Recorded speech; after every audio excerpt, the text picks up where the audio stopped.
যাদবপুর কাণ্ডে গবেষক ছাত্রের সঙ্গে এবার জঙ্গি আফতাব আনসারির তুলনা। আফতাব আনসারির সঙ্গে হিন্দোল মজুমদারের তুলনা করে সওয়াল করেন সরকারি আইনজীবী। দুবাই থেকে আফতাব আনসারির চক্রান্তে আমেরিকান সেন্টারে হামলা চালানো হয়েছিল, আর এখানে স্পেন থেকে যাদবপুরে শিক্ষামন্ত্রীর ওপর হামলার ছক হিন্দোল মজুমদারের। কথা বলবো, নিউজরুম থেকে রয়েছেন আমাদের প্রতিনিধি অতনু হালদার। অতনু, আফতাব আনসারি যে কিনা একজন জঙ্গি, আমেরিকান সেন্টারে হামলা চালানো হয়েছিল যার নেতৃত্বে খাদিম কর্তা অপহরণ সহ একাধিক ব্যবসায়ীকে অপহরণের অভিযোগে অভিযুক্ত, সে তার সঙ্গে তুলনা করা হলো একাধিক একজন মেধাবী ছাত্র, একজন মেধাবী পড়ুয়ার যিনি গবেষণা করছেন স্পেনে গুরুত্বপূর্ণ বিষয় নিয়ে, তার সঙ্গে তুলনা করা হচ্ছে একজন জঙ্গি। দেখো পাপি, একবারই তাই যে কোন ঘটনায় কত দূর যাওয়া যায় এবং সেটা নিয়ে এখানে প্রশ্ন উঠেছে।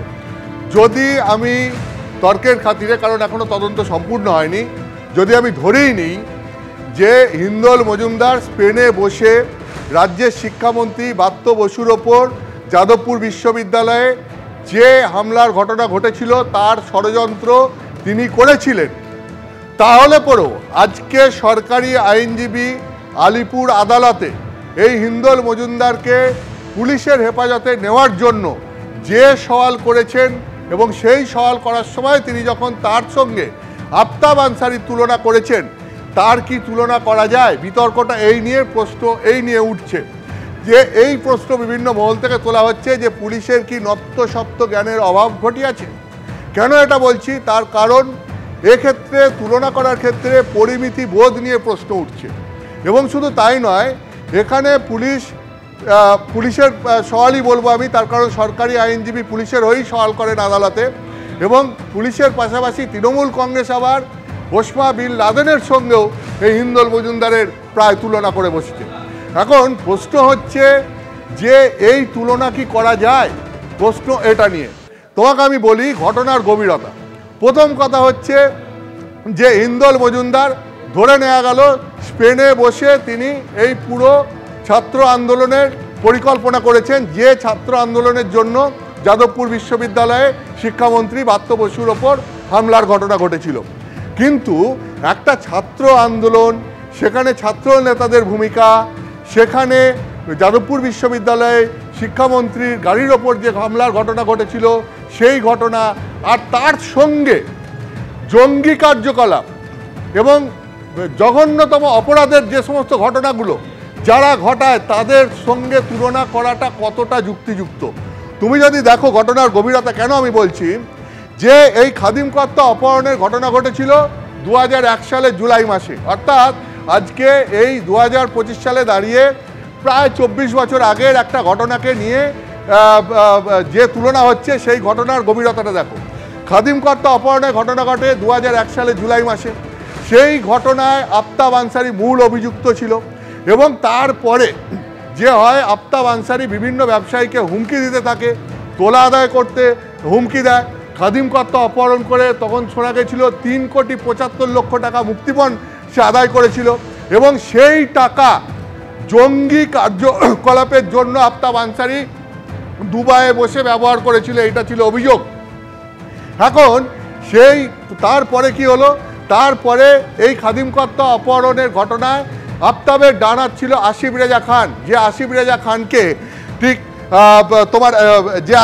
খানকে গুজরাটের রাজকোটে তাকে ডিসেম্বর মাসে 2001 সালে পুলিশের এনকাউন্টারে তার মৃত্যু হয়, এবং তারপর একটা আসিফ রেজা খানের নামে একটা জঙ্গি ফোর্স তৈরি করে এই আফতাব আনসারি, এবং সেই জঙ্গিরাই আমেরিকান সেন্টারের সামনে হামলা চালায় 2002 সালের জানুয়ারি মাসে, এবং সেখানে 4 জন পুলিশ সহ 5 জনের মৃত্যু হয়।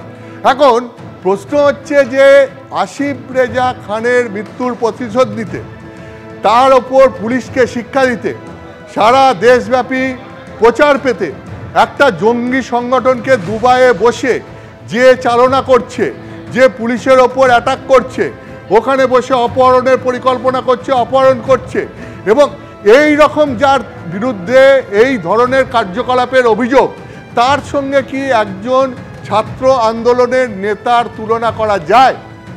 নাকি তার সঙ্গে ওসমা বিন লাদেনের তুলনা করা যায়, পাকিস্তানে আফগানিস্তানে বসে যে আমেরিকান টুইন সেন্টারে হামলার চক্রান্ত করেছিল। অর্থাৎ গোটা বিষয়টা নিয়ে নত্যসত্ত্ব জ্ঞানের কতটা অভাব রয়েছে সেটাই বোঝা যাচ্ছে বলে অনেকের মত। তার কারণ একজন ছাত্র নেতা, ছাত্র আন্দোলন বিশ্ববিদ্যালয়ের ক্যাম্পাসে হচ্ছে, ধরে নেওয়া যাক তিনি স্পেনে বসেই সেটা করছেন, কিন্তু তারপরেও আফতাব আনসারি দুবাইয়ে বসে খাদিম কর্তা অপহরণ বা আমেরিকান সেন্টারের সামনে পুলিশের ওপর হামলার যে চক্রান্ত করে, এবং সেই আফতাব আনসারি যে একের পর এক টেরর অর্গানাইজেশনের ফান্ডিংয়ের সঙ্গে যুক্ত, বিভিন্ন জঙ্গি কার্যকলাপের সঙ্গে যুক্ত, তার সাথে কি তুলনা করা যায়?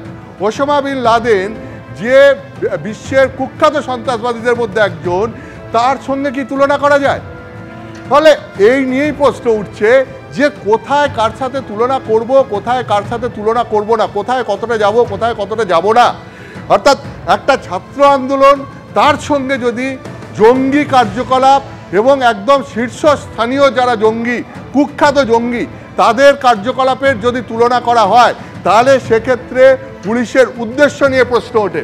এক্ষেত্রে বিভিন্ন মহল থেকে এটা বলা হচ্ছে যে যাদবপুর বিশ্ববিদ্যালয়কে যেহেতু কোনোভাবে তাদের আন্দোলনকে যেহেতু কোনোভাবে কবজায় আনতে পারছে না সরকার পক্ষ, এবং যাদবপুর বিশ্ববিদ্যালয়ে যেহেতু বিরোধীদের যথেষ্ট দাপট রয়েছে, বিরোধী বিভিন্ন সংগঠনের যথেষ্ট দাপট রয়েছে, তাই তাদের সামনে শিক্ষামূলক একটা উদাহরণ তুলে ধরতে পুলিশের এই অতি সক্রিয়তা, এটাই বিভিন্ন মহল থেকে দাবি করা হচ্ছে যে এই যে পুরোটা করা হচ্ছে এর পেছনে একটা উদ্দেশ্য রয়েছে।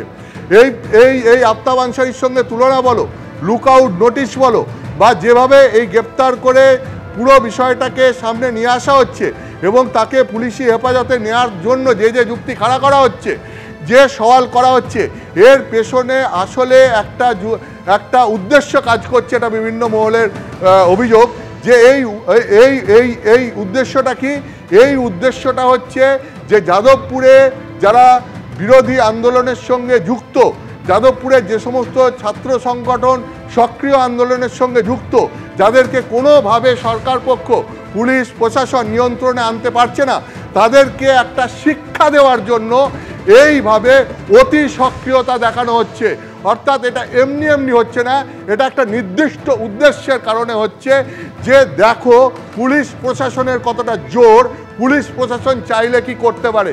পুলিশ প্রশাসন চাইলে একজন ছাত্র নেতাকে একজন জঙ্গি সংগঠনের নেতার সঙ্গে তুলনা করে তার পুলিশ কাস্টাডি চাইতে পারে, একজন ছাত্র নেতাকে তার বিরুদ্ধে লুকআউট নোটিশ জারি করে সে বিদেশ থেকে ফেরার পর তাকে গ্রেপ্তার করতে পারে। অর্থাৎ পুরো ব্যাপারটা হচ্ছে যে কতটা গভীরতার সঙ্গে প্রশাসন দেখছে, কতটা প্রশাসনের তরফ থেকে এই ধরনের আন্দোলনকে দমন পীড়ন কিভাবে করা যাবে তারই একটা পরিকল্পনার ছক, এটাই অনেকের দাবি। প্রশ্ন উঠছে যে কোনো ছক রয়েছে পুলিশের বা সরকারি আইনজীবীর, যে কারণে উদ্দেশ্য প্রণোদিতভাবে এটা করা হচ্ছে কিনা। ধন্যবাদ তোমাকে। সরকার তুমি জবাব দাও, এই অন্যায় অবিচার মানছি না, মানবো না, এই অন্যায় অবিচার মানছি না, মানবো না। মিথ্যা মামলা দিয়ে হিন্দলকে কেন আটক রাখা হচ্ছে? সরকার তুমি জবাব দাও। হিন্দল আফতাব আনসারির সঙ্গে তুলনা করছে তোমাকে, কিছু বলবেন? আফতাব আনসারির সঙ্গে তুলনা করছে, কিছু বলবেন? কিছু বলবেন? কিছু বলার নেই। কিছু বলবেন না? দেখুন, আইনের একটা কথা আছে, সেটা হচ্ছে যে কেউ যদি কোনো অপরাধ করার জন্য ষড়যন্ত্র করেন, তাহলে যিনি ষড়যন্ত্র করবেন সেই ষড়যন্ত্র অনুসারে যদি কোনো অপরাধ সংগঠিত হয়, তাহলে সেই অপরাধ করার জন্য সমান অপরাধে দায়ী হবে। আমার ধারণা এরকম কোনো ধারা দিয়ে তাকে এই কেসের সঙ্গে যুক্ত করা হচ্ছে। খুব বড় ধরনের অপরাধ, যে কেউ বোমা মেরেছে, কেউ গুলি করেছে বা দেশদ্রোহিতার কোনো ব্যাপার উঠেছে, এরকম আমরা কিন্তু জানি না। বরং তো সে গাড়িতে চাপা পড়ে একটি ছেলের চোখ নষ্ট হয়ে যা জোগাড় হয়েছিল বলে আমি গণমাধ্যমে দেখেছিলাম, পরে তার অবস্থা কী আছে আমি জানি না। তার বিরুদ্ধে তো মাননীয় শিক্ষামন্ত্রীর বিরুদ্ধেই মামলা হওয়ার কথা, সেটা চলছে কিনা সেটাও আমি জানি না। অর্থাৎ জানিয়ে প্রশ্ন উঠছে, যাদবপুর কাণ্ডে গবেষক ছাত্রের সঙ্গে কিভাবে জঙ্গি আফতাব আনসারির তুলনা করলেন সরকারি আইনজীবী, কিভাবে ওই হিন্দলের সঙ্গে একজন জঙ্গির তুলনা করে সওয়াল করেছেন সরকারি আইনজীবী। সরকারি আইনজীবীর কি বক্তব্য দেখুন এবার। 39 প্রথম গ্রেপ্তার, আমরা 10 দিনের পুলিশ কাস্টডি প্রেয়ার করেছি, সাবমিশন ওরা বেল চেয়েছেন, আমরা পিসির গ্রাউন্ড দেখিয়েছি ল্যান্ড কোর্টকে, ল্যান্ড কোর্ট কনসিডার করছেন। হিন্দলের সাথে আফতাব আনসারীর একটা না না আমরা আমরা আমরা আমরা করা যায়, ওনারা যেটা বলতে চেয়েছেন সেই সময় ওনারা ছিলেন না এখানে, বাইরে ছিলেন, সেই রেসপেক্টে কথার প্রসঙ্গে আমরা বলেছিলাম যে সেই কেসে ওই আফতাব আনসারীর কেসে কনভিকশন হয়েছিল, হাইকোর্টে গেছিল, হাইকোর্টও কনফার্ম করেছিলেন এবং সেখানে উনি তো ছিলেন না ঘটনায়, সেটাই প্রসঙ্গ। ওনারা প্লি নিয়েছিলেন, ওরা ইন্ডিয়ার বাইরে ছিলেন। একই ঘটনায় ওখানেও দেখা যাচ্ছে যে প্রাইম অ্যাকিউজ ছিল ইন্ডিয়ার বাইরে, উনি মাস্টার মাইন্ড ছিল, উনি অপারেট করেছিলেন, সেই প্রসঙ্গে এসেছিল। মাস্টার মাইন্ড ওনার সাথে আরো আছে, ইনভেস্টিগেশন সবটা বোঝা যাবে, ইনভেস্টিগেশনটা হতে দিন, এখন তো সবে শুরু হয়েছে।